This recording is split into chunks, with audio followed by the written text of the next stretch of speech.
Hey guys, for today's video ay nagluto ako ng tinolang isda na may Chinese alokbati guys. Ayan o. Sariwang sariwa yan. Ayan o, sariwang sariwa yan guys. Nilagyan ko siya ng tanim ko na Chinese alokbati yan. Sarap yan guys.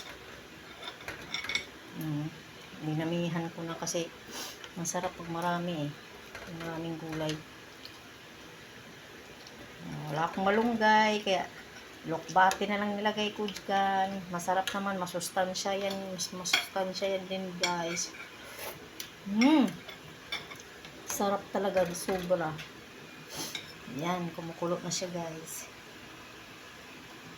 Yan o, kumukulo-kulo na. Yan ang ating ulam.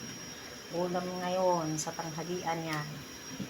Para yung junakis ko kumain na eh. Pero mamaya kakain pa yung ulit siya kasi nagtula ako ng isda. Yan yung junakis ko. Ulam niya nuggets.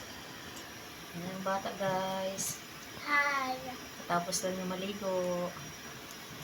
Yan, tapos niluto ako ng paborito niya to eh. Kaya sariwang sariwa pa talaga to. Manamis-namis ang laman nito guys.